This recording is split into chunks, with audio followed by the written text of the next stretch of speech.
आज की वीडियो बड़ी ज़बरदस्त है। इसमें मैंने आज आपको डेमोन्स्ट्रेट किया है कैसे मैं लॉस में था और मैंने सोच समझ के एग्जिट स्ट्रेटेजी के काम किया था, जिसके चलते लॉस को बड़े मुनाफे में कन्वर्ट कर दिया।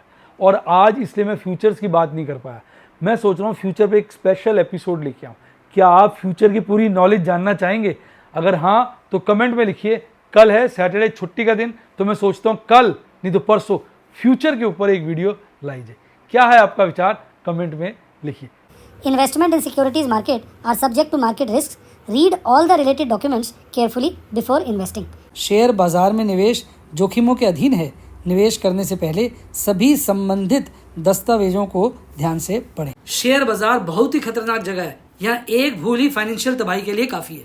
मैं केवल एजुकेशनल वीडियोस ही बनाता हूँ। मैं कोई बाय सेल रिकमेंडेशन नहीं देता हूँ। चर्चा किए गए स्टॉक उदाहरण के लिए हैं और खरीदने या बेचने की कोई रिकमेंडेशन नहीं है।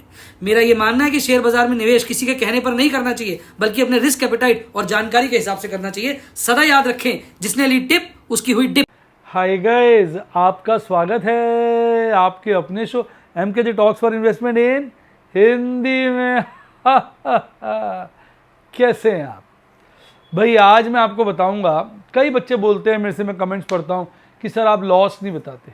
भाई सच बात तो ये है कि मैं ट्रेड्स ही ऐसे करता हूँ कि अगर मुझे लॉस होता है तो मेरा बैकअप होता है, वो मेरा ऑटोमेटिकली प्रॉफिट करा देता है। मेरी स्ट्रैटेजीज ऐसी होती हैं। अगर कॉल बेचता हूँ तो बैक्ड बाय शेयर्स होते हैं। अगर पुट बेचता हूँ तो डिलीवरी उठाने का उम्दा रखता हूँ। फ्यूचर खरीदता हूँ, फ्यूचर की अलग ही कहानी है, उसको बाद में बात करेंगे। अगर फ्यूचर खरीदता हूँ तो भी उसमें प्लान करता हूँ। मैं आज आपको अपने ट्रेड्स दिखाता हूँ जो मैंने आज स्क्वायर ऑफ किए लॉस में, पर आप देखेंगे मुझे अच्छा खासा उसमें मुनाफा हुआ। कैसे, मैं आपको दिखाता हूँ। देखिए आपके सामने ये पहला ट्रेड आया। आज मैंने क्या किया, इंडसइंड बैंक की कॉल को 57 रुपये 60 पैसे में स्क्वायर ऑफ किया। मेरा ख्याल ये कॉल मैंने खरीदी होगी 36 रुपये के आसपास बेची होगी, जहाँ तक मेरा ख्याल है। तो इसके चलते देखना जरा, मैंने माइनस करके कैलकुलेटर निकाल लेना। 57 रुपये 60 पैसे माइनस 36, मैंने एक 36 की शायद कॉल बेची थी। 60 पैसे माइनस 36 इंटू 500, देखिए 10 800, थोड़ा फर्क होगा, 10 575, यानी मैं 36 की नहीं बेची, शायद थोड़ी ज़्यादा की बेची होगी। तो 10,575 का लॉस हुआ, क्योंकि इस कॉल को मैंने 36 के लपेटे में बेचा था और 57 रुपये 60 पैसे, वही के लिए था, 57 60 ही लिखा था ना। पीछे चला गया 57 वही लिखा था। तो इस बार 36 के आसपास होगा। एग्जैक्ट प्राइस की इतनी जरूरत नहीं, कहोगे तो निकाल देता हूँ, उसमें ऐसा कुछ नहीं है। लिखना था 10,575 डिवाइड बाय 500 माइनस कर दो 57 60 में से 57 60, हाँ 36 45 में 36 कहा था ना, तो 36 45 की मैंने कॉल बेची थी और 57 रुपये 60 पैसे में आज मैंने स्क्वायर ऑफ किया। 10,575 का नुकसान हुआ। अब मैंने जब ये कॉल बेची थी, मेरे पास शेयर थे, बहुत सारे शेयर हैं। ये शेयर हैं आफ्टर सेलिंग, ये बचे हुए शेयर हैं। मैंने 1011 के शेयर खरीदे थे और कई बार मैंने इसकी कॉलें बेची, पुट्टे बेची, सब OTM होती रही, अच्छा प्रॉफिट कमाता रहा। आज फाइनली मेरी एक कॉल ITM हो गई, तो मैंने 500 शेयर बेचे 1455 रुपये 42 पैसे। मैडम कैलकुलेट करिए, 1455 रुपये 42 पैसे में से आप 1011 रुपये 54 पैसे घटाइए और 500 से मल्टीप्लाई करिए। 1455 रुपये 42 पैसे माइनस 1011 रुपये 54 पैसे इंटू 500, 2,21,940। अब 2,21,940 का यहाँ फायदा हुआ और लॉस हुआ 10,575 का। अब माइनस कर दिए, करीबन 2,11,300 का प्रॉफिट हुआ एक सौदे के अंदर। तो ये खूबसूरती होती है। मैंने कई बार इसकी कॉलें OTM की, आपको पता ही होगा, बहुत बार कॉलें OTM 1400 की कॉल पर। आज जब ये ITM हो गई और मंथ एक्सपायरी नियर थी, मैंने इसको स्क्वायर ऑफ कर डाला। आज इसमें ना 2 रुपये थी टाइम वैल्यू ऑफ मनी। 1400 को अगर आप 57 रुपये 60 पैसे ऐड करेंगे तो आएगा 1457 रुपये 60 पैसे। और मैंने जो शेयर खरीदे बेचे वो 1455 के बेचे 42 पैसे, यानी 2 रुपये 20 पैसे का मुझे इसमें टाइम वैल्यू ऑफ मनी का नुकसान है। और मैंने 2,21,940 का प्रॉफिट कमाया। अब लॉस तो मुझे हुआ है, ये देखिए आपके सामने 10,575 का। अब लोग सोचते हैं मुझे लॉस नहीं होता, लॉस होता है, पर मैं करके ही ऐसे सौदे चलता हूँ ना। आज मैंने कई सारी मेरी कॉल्स इन द मनी हुई, मैं आपको दिखाता हूँ। टेक महिंद्रा की कहानी सुनिए। टेक महिंद्रा भी शायद मैंने 36 रुपये के 11-12 रुपये के आसपास बेची थी इसकी कॉल, क्योंकि ये शेयर मैंने बहुत सस्ते खरीद लिए थे। आज 117 रुपये पे इसको स्क्वायर ऑफ किया, 100 रुपये से ऊपर एक शेयर में नुकसान हुआ। कुल मिला के 61,560 का मुझे नुकसान हुआ। पर ये जो 600 शेयर मैंने बेचे, ये 1,318 रुपये 88 पैसे के बेचे। मेरे पास बहुत सारे शेयर थे और उनकी एवरेज कॉस्ट थी 1,085 रुपये 20 पैसे। आप कैलकुलेट करके बताइए, 1,318 रुपये 88 पैसे, 18 रुपये 88 पैसे माइनस 1,085 रुपये 20 पैसे इंटू 600 रुपये, 1,40,208। इसमें से आप घटा दीजिए 61,560, 78,648, यानी लगभग 78,700 का यहाँ फायदा हुआ। मैं नेकेड काम नहीं करता ना, ब्लैंक काम नहीं करता, मैं सदा हिसाब से काम करता हूँ। मुझे बहुत जल्दी अमीर बनने की इच्छा नहीं है, मैं धीरे धीरे अमीर बनना चाहता हूँ। ज़्यादातर लोगों में आग होती है, वो कहते हैं मैं रोज अमीर बनना है, महीने भर में अमीर बन जाना है, इस साल अमीर बन के चुकना है। मेरे ऐसे मन में कोई मेरे मन में भावना नहीं है। मैं आपको और दिखाता हूँ, देखिए। अब ये पहले मैं बात दिखाऊंगा। अब टाटा पावर मैंने इतनी बार इसकी मेरी कॉल ओटीएम हुई है, 210 की, 220 की, 230 की, 240 की। अब की बार मैं इसमें अटक गया और मेरी आईटीएम हुई। ढेर सारा प्रीमियम पहले खा चुका हूँ और मैंने आज इसको 36,281 के लॉस पे स्क्वायर ऑफ किया। 17 रुपये 10 पैसे में स्क्वायर ऑफ की, 8 रुपये के आसपास मैंने इसको बेची थी, तो करीबन 9 रुपये के आसपास का, 10-11 रुपये के आसपास का इसमें नुकसान था, 9-10 रुपये का। तो 36,281 रुपये 85 पैसे का मेरा लॉस निकल के आया। अब मैंने 3375 शेयर बेचे, 257 रुपये 12 पैसे। इनकी कॉस्ट एवरेज है मेरी 202 रुपये 59 पैसे। जरा माइनस करिए, 257 रुपये 12 पैसे में से 202 रुपये 59 पैसे, 257 12 में से 202 रुपये 59 पैसे हाँ जी, इंटू 3375, 184,038। 184,038। अब इसमें से आप ये वाला लॉस माइनस कर दीजिए, 36,281 का लगभग 147,757, 147,757। यानी लगभग 1,47,750 का फायदा। लॉस हुआ पर वो कवर कर लिया। सिंपल गेम है। फिर मेरे पास कैश जनरेट हो गया था आज काफी। जब मेरे पास कैश जनरेट हो गया तो मैंने क्या किया, रिलायंस के 250 शेयर की मैंने फ्यूचर बेचा हुआ था, वो लॉस पे आ गया था 19,350। अब ध्यान से सुनना, अभी फ्यूचर में टाइम वैल्यू ऑफ मनी बची थी, मैंने 2370 रुपये 60 पैसे में 250 शेयर का फ्यूचर बेचा। और वही शेयर मैंने कैश सेगमेंट में अगर आप देखेंगे, 50 शेयर तो मैंने खरीदे 2365 रुपये के, और 200 शेयर जो मैंने खरीदे 2366 रुपये 80 पैसे के। यानी जहां मैंने, सॉरी ये गलत बता गया मैं, दोनों फिगर्स, ये तो ठीक है, ये मैंने एवरेज कॉस्ट यहाँ निकली हुई, ये ना मार्केट प्राइस था, एलटीपी है ना, ये एवरेज कॉस्ट है, एलटीपी है, मैंने बाद का स्क्रीनशॉट लिया था। 263 रुपये 2,364 रुपये 14 पैसे में खरीदा। यानी अगर इससे आप कंपेयर करेंगे तो ये वाले शेयर तो 6 रुपये से ज़्यादा सस्ते खरीदे, और ये वाले शेयर 5 रुपये 40 पैसे 50 शेयर सस्ते खरीदे। तो मैंने कहा भाई वहां तो लंबा चौड़ा नुकसान नहीं, सारा प्रॉफिट यहाँ कवर कर लिया। तो इस तरह से मेरी कांस्टेंट निगाहें बनी रहती है। अब इसको ले लिया, अब एक आध दिन में ये भागेगा, या तो मैं क्या करूं, इसको बेच दूंगा प्रॉफिट पे, या मैं क्या करूंगा, अगर मुझे लगेगा ना प्रॉफिट का भी अभी ये शेयर गिरा रहेगा, टिकेगा नहीं, तो मैं क्या करूंगा, इसकी कॉल बेच दूंगा ऊपर की 24-25 होगी, तो सारी की सारी इसकी प्रॉफिट निकलेगा। वो मैं इंस्टेंटली डिसाइड करता हूं जब वो मौका आता है। तो इस तरीके से, बाकी फ्यूचर के पीछे बड़ी कहानी है। अगर आप फ्यूचर के पीछे कहानियां सुनना चाहते हैं तो अगली वीडियो में लेके आऊंगा। तो ये देखिए, मैंने आपको 4 सौदे किए शुरू से। देखिए इसमें 1,84,038, इसमें मैंने कमाया, इसमें तो लॉस ही किया है 19,350। अब इसको मैंने लॉस नहीं मानता, बुक्स में तो लॉस आ गया डेफिनेटली, पर मैंने शेयर खरीद लिए ना, तो यानी मैंने इस लॉस को बुक नहीं किया। ये कई बच्चे बात समझ नहीं पाएंगे, वो बोलेंगे नहीं आपने तो लॉस किया, वो समझेंगे नहीं। अगर मैं इसको स्क्वायर ऑफ करके चला जाता तो ये मेरा लॉस कभी रिकवर नहीं होगा। मैंने उसके बदले 50 और 200 या 250 शेयर खरीद लिए, और मैं आपको बताऊं मैंने 25 शेयर और खरीदे थे जब ये गिर गया, 275 शेयर खरीद लिए। अब एक बार 20,000 को डिवाइड करना 275 से,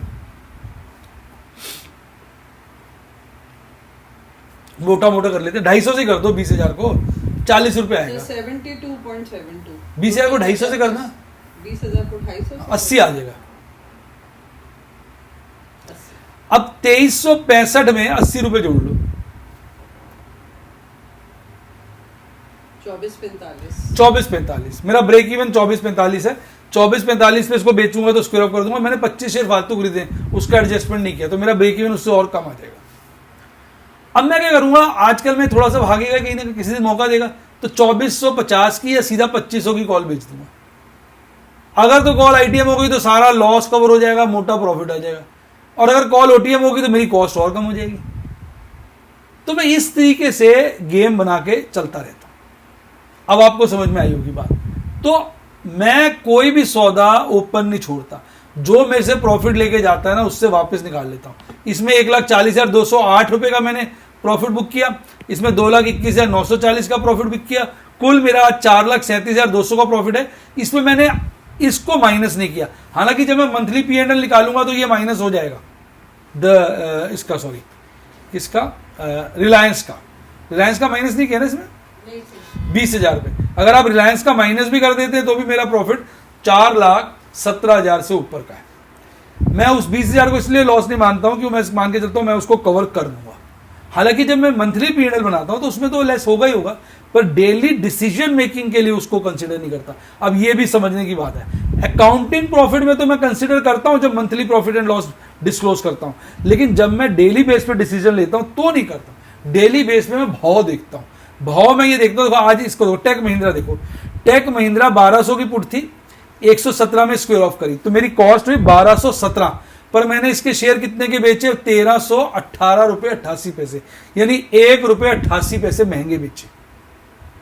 यहां मैंने मुनाफा बना लिया, देख रहे हैं आप। फिर इसी तरह उसमें नुकसान था, किसमें, इंडसइंड बैंक में 2 रुपए 20 पैसे का। अब मल्टीप्लाई करोगे जब 2 रुपए 20 पैसे को 500 से मल्टीप्लाई करना तो 1100 रुपए आएगा। उसमें 1100 का नुकसान किया और 1 रुपए 88 पैसे को 600 से मल्टीप्लाई करना। 188 हाँ, लेके बैठ जाओ ना कैलकुलेटर थोड़ी देर।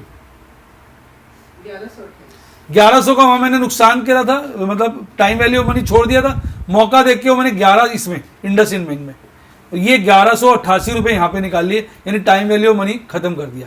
अब अगर आप उसमें देखेंगे, इसमें मैंने टाइम वैल्यू मनी छोड़ा ही नहीं। देखो ये मैंने 240 की कॉल 17 रुपए 10 पैसे में कवर करी, तो इसकी कॉस्ट आ गई 257 रुपए 10 पैसे, जबकि शेयर मैंने कितने के बेचे, 257 रुपए 12 पैसे, 2 पैसे एक्स्ट्रा। तो मैंने सौदों को इस तरह से स्क्वायर ऑफ किया, और साथ में रिलायंस के शेयर मैंने सस्ते खरीद लिए।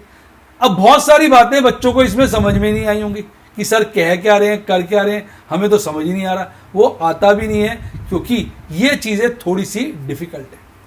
यही सब चीजें मैं अपनी वीडियोस के द्वारा, डेमोस के द्वारा आपको सिखाता हूं।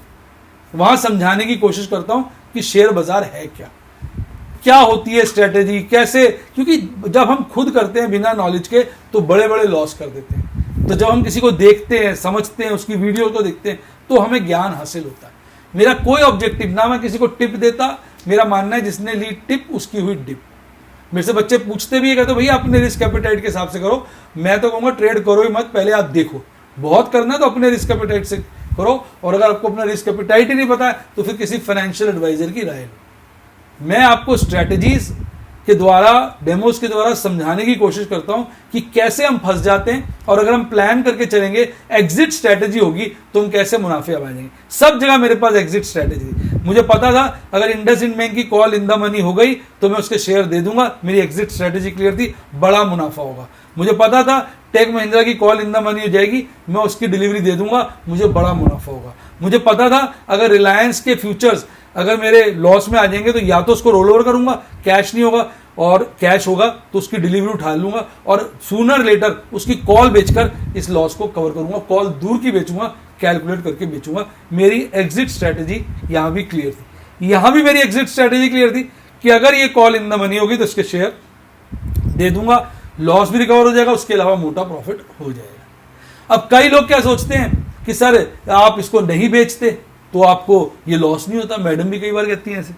भाई मैंने भविष्य देखा है क्या, मैं नॉस्ट्रेडमस हूं, और लॉस हुआ तो मैंने 202 रुपए की चीज को 240 में बेचा था कॉल को, और उसमें लॉस हो गया तो उससे ज्यादा तो शेयर में रिकवर हो गए। और दूसरी बात यह है कि अगर मैं कॉल बेचता हूं, एक बार ही तो आईटीएम हुई है। आप मैडम बताइए कितनी बार ये कॉल ओटीएम हुई है? सही कह रहे हैं। 205 की भी मुझे याद है बेची थी। मेरी 200 की पुट इन द मनी हुई थी जिसकी डिलीवरी उठाई थी। 205 की बेची थी, 210 की बेची थी, 220 की बेची थी, 225 की शायद एक बार बेची थी, 230 की बेची थी। कई महीने से बेच रहा हूं, अब जाके 240 की इन द मनी। वो इतना सारा प्रीमियम कमाया, कभी 15,000, 10,000, 20,000, 25,000। तो ये लॉस तो कुछ भी नहीं है। अगर मैं डर के मारे कॉल ही नहीं बेचता तो जो मैंने पहले प्रॉफिट कमाया वो भी कहां कमा पाता। हर बार थोड़ी मेरी कॉल आईटीएम हो जाएगी, और हो भी जाए तो क्या है, अब मैं इसकी पुट बेच दूंगा ना। शेयर गिरा नहीं 5, 7, 10 रुपए, मैं अपना 240 या 230 की पुट बेच दूंगा। गिर गया तो वापस आ जाएंगे सस्ते रेट पे शेयर, नहीं गिरा पुट का प्रीमियम प्रॉफिट हो जाएगा। तो यही सब मैं आपको अपनी स्ट्रैटेजीज के द्वारा, डेमोस के द्वारा मैं आपको सिखाने की कोशिश करता हूं। अगर आप भी सीखना चाहें मेरे व्हाट्सएप पे स्टूडेंट बन सकते हैं। फोन नंबर है मेरी टीम का 70 11 323 077 70 11 323 077। मेरी टीम को कॉल करिए या अपना YouTube के मेंबरशिप सेक्शन में जाके भी बन सकते हैं। अलग से वीडियोस भी हैं, इस तरह का आपको वीडियोस वॉच करनी है तो उसके लिए भी मेरी टीम को कॉल कर सकते हैं। पर इन सब के लिए आपके पास डीमैट अकाउंट भी होना चाहिए, तो मेरी टीम को कॉल करिए, वो आपको डीमैट अकाउंट खुलवाने में सब चीज़ों में पूरी तरह से हेल्प करेगी। कोई दिक्कत आएगी तो आपके साथ सदा खड़ी रहेगी। अब करते हैं आज के बाजार। देखिए आज के बाजार बड़े भयंकर तरीके से गिरकर बंद हुए। हालांकि शुरुआत में ऐसा लग रहा था कि आज रिकवरी आ गई है। पहले मैं आपको अंतरराष्ट्रीय बाजारों की कहानी सुनाता हूं ताकि आपको समझ में आए कि भारतीय बाजारों में थोड़ा तालमेल हो जाता है ना। भारतीय बाजार अगर आप देखेंगे 68 पॉइंट गिरकर, निफ्टी 50 की बात कर रहा हूं, 0.34% की गिरावट के साथ बंद हुआ।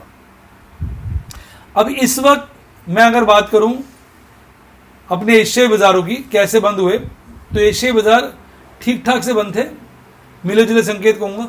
हांगकांग 2.6% बढ़ा हुआ था, ऑस्ट्रेलिया फ्लैट था, चाइना के इंडेक्स बहुत ज्यादा बढ़े हुए थे 2% के लपेटे में, जापान 0.68% गिरा था, ताइवान 0.61% गिरा था, कॉस्पी 0.27% गिरा था।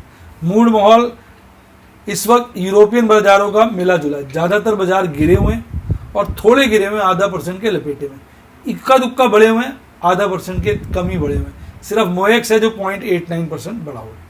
चलिए यूरोप की तरफ चलते हैं, अमेरिका की तरफ चलते हैं। अमेरिका के चारों इंडेक्स हरियाली में, आधा % के लपेटे में, थोड़ा कम थोड़े ज्यादा, आधा % से ऊपर एक नैस्डैक है, बाकी सब आधा % से कम बढ़े हुए हैं।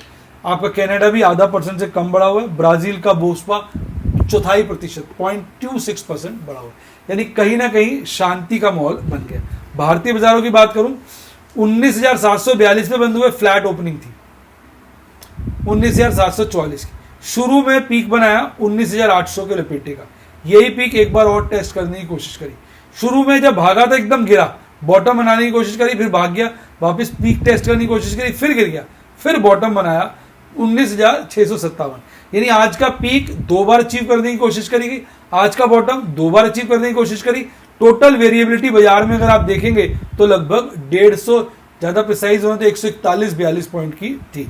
अल्टीमेटली थोड़ा सा बाद में रिकवरी ली 19,674 पर, 68 पॉइंट गिरकर 0.34% की गिरावट के साथ बंद हुआ। अब अगर आप देखेंगे आज सपोर्ट मिली इंडसइंड बैंक से, मारुति से, एसबीआई फाइनेंस सेक्टर स्ट्रांग थे क्योंकि हमारी जो रेटिंग है इंटरनेशनल ब्रोकरेज हाउस ने हमारी रेटिंग जो है बेटर कर दी है और डेट इंडेक्स में हमारी कंट्री को इंक्लूड कर लिया है, जिसके चलते एक अच्छी फाइनेंशियल स्ट्रेंथ हमारे देश की बनती है। इससे समझ लीजिए बाजार में तड़का लग गया, फाइनेंस के सेक्टर्स कुछ भागे हुए थे। हालांकि टेक महिंद्रा का कहते हैं काफी सारा बिजनेस कनाडा में भी है। आज टेक महिंद्रा अच्छा भगा है और कनाडा में चल रही है दिक्कत। हो सकता है टेक महिंद्रा जो है गिर जाए, हो सकता है, एक बात करो, पक्का शेयर बाजार में कुछ नहीं होता। इसलिए मैंने ऊपर के रेटों पे कॉल आज स्क्वायर ऑफ कर दी। मैंने कहा हटाओ, टाइम वैल्यू मनी भी पॉजिटिव था, तो मैंने कहा हटाओ, इसमें फायदा ही हो रहा है मुझको। अब गिरने वाले शेयरों में doctor Reddy, Wipro, Cipla, Bajaj auto, UPL, HDFC bank के तो कपड़े ही खुल गए। ऐसा लग रहा है एचडीएफसी बैंक को तो किसी ने इसकी धोती उतार कर पीछे लाते मार मार कर, डंडे मार मार कर उठाया। इतना गिरने की उम्मीद नहीं थी। अब लोग तो बाजार के बोल रहे हैं 1450 आ जाएगा, तो अब 1450 कह रहे हैं, ऐसा होता है सभी 1450 बोलेंगे तो फिर तो आएगा नहीं, वो 1500 से यानी 1500 से वापस हो लेगा। अल्ट्राटेक सीमेंट भी आज गिरा हुआ आपको नजर आएगा। तो यानी ये शेयर थे जो गिरकर अपनी नाक कटवा रहे थे। अब कैंडल की बात करें ना, ये गैप बचा हुआ है साहब, ये गैप बचा हुआ है, और जो मैं यहां के गैप कह रहा था, आपका सिर्फ ये वाला एक गैप पार्शली फिल हुआ था, पूरा नहीं हुआ था। ये 3 गैप बचे हुए, ये सारे गैप तब फिल होंगे जब बाजार 18,800 आ जाएगा। तो 18,800 एक ऐसी खतरनाक जगह है जहां बाजार आए तो ये सारे के सारे गैप लगभग फिल हो जाएंगे। पर अब हमारे हाथों में थोड़ी कि लास्ट वाले गैप को ना, आपने उससे पहले की कैंडल नहीं दिखाई, तो लास्ट वाले गैप कितना ये नजर नहीं आ रहा, सुन लो, देख लो एक बार। तो 18,800 जहां मुझे याद है 18,800 तक आएगा तो सारा के सारे गैप फिल हो जाए। यानी ये वाला जो गैप है ना, नजर नहीं आ रहा, यहाँ पे गैप है, नहीं मेरे ख्याल ये गैप नहीं है, इधर गैप नहीं है, लास्ट कैंडल में गैप नहीं मुझे लग रहा है। ये 3 गैप थे मुझे याद, 18,800 पे फिल हो जाएंगे ना सारे गैप, 18,800 से पहले हो जाएंगे। तो ये कई लोगों का मानना है, क्योंकि मैं सदा बोलता हूँ एमकेजे गैप फिलिंग थियरी 95% 90% इंडेक्स में सेटिस्फाई होती है। ये वाले गैप की तो गारंटी ले सकते हो, क्योंकि बाजार ने ऊपर तो जाना ही है, आज नहीं तो कल ये तो फिल हो ही जाएंगे, तो वो सीधी सी बात है।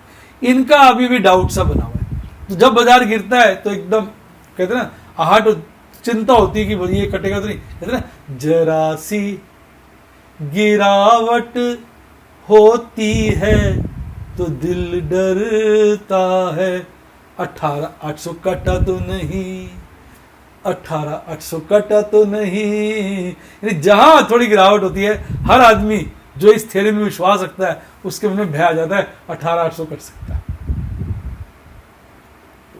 अब अगर आप देखेंगे तो अपने पीक से लगभग हम 600 पॉइंट तो नीचे आ ही गए, और 18,800 यहां से लगभग 800 पॉइंट दूर है, यानी आधी यात्रा के आसपास तो कवर हो चुकी है। 18,800 कटने का मतलब एक बारी बाजार में तहलका मच जाएगा, लोग भारी दिक्कत में आ जाएंगे, क्योंकि वो एक समस्या का विषय बन सकता है। जब पिछली बार 9,200 के लपेटे में आया था ना, तब ये पार्शियल गैप फिल हो गया था, तब बड़ी उम्मीद बैठी थी कि ये 2 गैप भी फिल हो सकते हैं, पर हुए नहीं। ऑपरेटर यही मजे लेता है, मुंह में निवाला लाता है, हट से छीन लेता है। तो अब अगर हम बात करें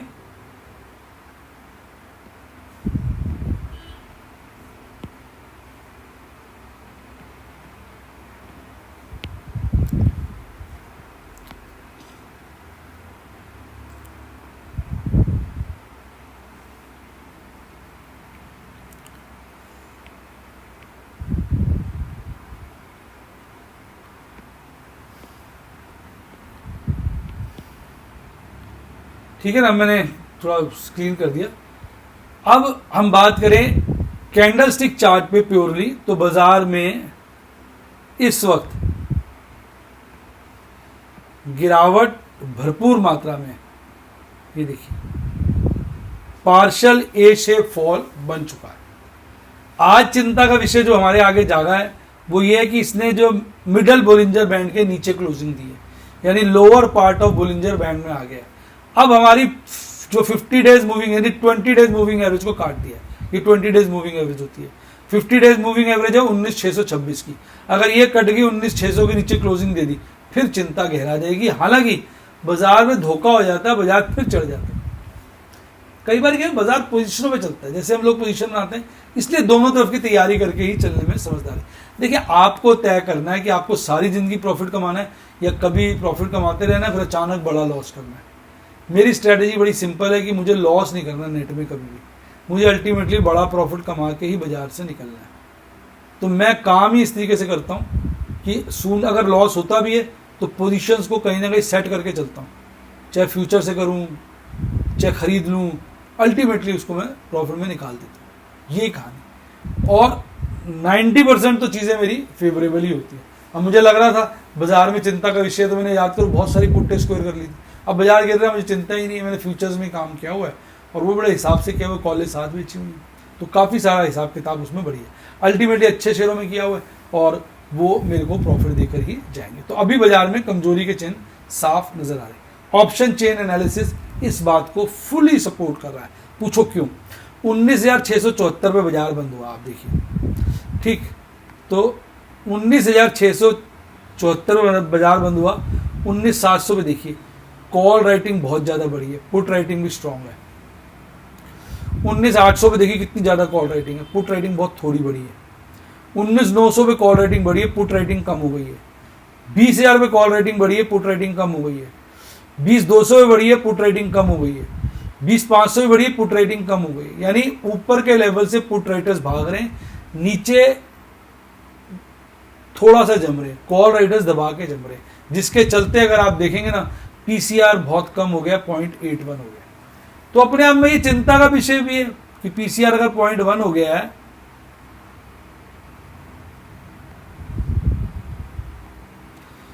पीसीआर अगर 0.1 हो गया तो चिंता का विषय भी है। चिंता का विषय कैसे है कि 0.81 हो गया, तो अगर पीसीआर ज्यादा गिर जाता है तो बाजार ओवरसोल्ड जाता है, फिर भाग भी जाता है।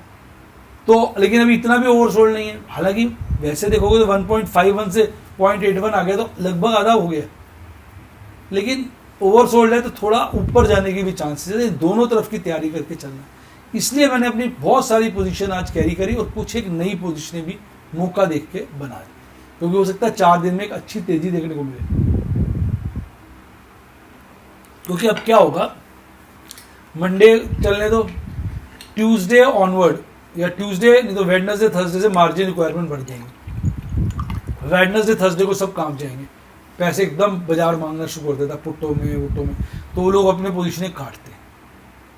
इसके विपरीत आप देखेंगे निफ्टी बैंक आज फ्लैट बंद हुआ है। निफ्टी बैंक फ्लैट बंद होने का कारण भी बड़ा साफ है।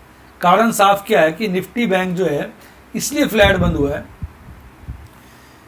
कि भारत की रेटिंग बेटर हो गई, डेट इंडेक्स के अंदर भारत को डाल दिया गया, तो बैंक मजबूत थे, सारा दिन हरियाली में घूमा। कल 44,623 पर बंद हुआ था, आज अच्छी गैप ओपनिंग करी, लगभग 70 पॉइंट से ज्यादा की।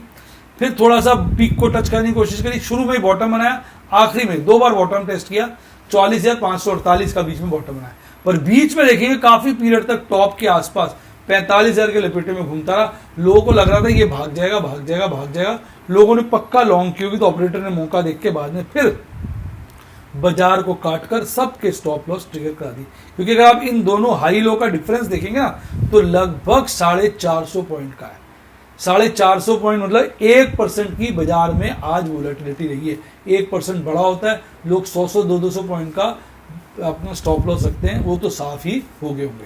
आज फिर मैं आपसे कहूंगा छोटे बैंकों में तेजी देखने को मिली, थोड़ा इंडसइंड बैंक थोड़ा बड़ा सा, एसबीआई बड़ा है, बाकी सब छोटे बैंक है, एक्सिस बैंक भी हल्का सा बड़ा है। जो दिग्गज 2 बैंक है ना सबसे बड़े वाले भारत के, वो दोनों बुरी तरह से गिरे हुए थे, दोनों बुरी तरह से ऐसे मर रहे थे जैसे पता नहीं क्या हो गया।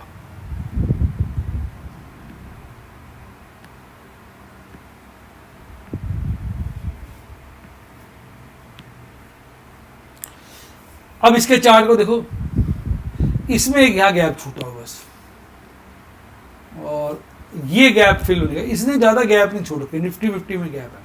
पर यहाँ पर अगर आप एमएसीडी चार्ट पे देखेंगे तो बियरिश क्रॉसओवर बन गया और आरएसआई जो है काफी रीजनेबल हो गया 44। तो कहीं ना कहीं कैंडलस्टिक चार्ट पे कमजोरी है, ए शेप फॉल बनता नजर आ रहा है, एमएसीडी चार्ट पे कमजोरी है और आरएसआई थोड़ा सा ठीक है। अगर मैं निफ्टी बैंक की बात करूं उसका भी बियरिश क्रॉसओवर बन गया, उसका भी आरएसआई 50 के नीचे आ गया। कैंडलस्टिक चार्ट पे वीकनेस है, एमएसीडी चार्ट पे वीकनेस है, आरएसआई वीक तो है पर अभी इतना वीक नहीं है, 40 के नीचे वीक माना जाता है, तो इसलिए दोनों चार्टों पे आरएसआई फिर भी थोड़ा सा रीजनेबल है। अब ऑप्शन चेन एनालिसिस की बात करते हैं, बाजार बंद हुआ 44,612 पर। अब अगर आप देखेंगे 44,500 पर तो कॉल रेटिंग हल्की सी बढ़ी है, पुट रेटिंग बहुत ज्यादा है, यानी 44,500 एक स्ट्रॉन्ग सपोर्ट है, काटने में दम लगेगा। पर 45,000 पे कॉल रेटिंग हल्की बढ़ी है, पुट रेटिंग कम हुई है, यानी अब बाजार 45,000 के ऊपर जाता नजर नहीं आ रहा और 44,500 नैरो रेंज बता रहा हूँ जो बाजार के लिए है, लेकिन वाइड डिस्पर्शन देखने को मिलेंगे 44,000 तक और 45,500 तक। हो सकता है कोई झुकाव आए क्योंकि लोगों के स्टॉप लॉस ट्रिगर कराए थे, पर यहाँ फिर भी पोजीशनें संभली हुई है। निफ्टी 50 में पोजीशनें ज़्यादा खराब है। पीसीआर इसका काफ़ी गिर चुका है, 0.69 है। आप मानेंगे ये ओवर सोल्ड हो चुका है। ओवर सोल्ड का मतलब होता है कि इसमें रिकवरी आनी चाहिए। ये थी सारी आज की कहानी। बताइए आपको कैसा लगा? मज़ा आया तो वीडियो को शेयर करें, दोस्तों के साथ भी शेयर करें और वीडियो को लाइक करें। इसी के साथ साथ bye bye, God bless you, happy investing. और आप स्टॉक मार्केट के बेताज बादशाह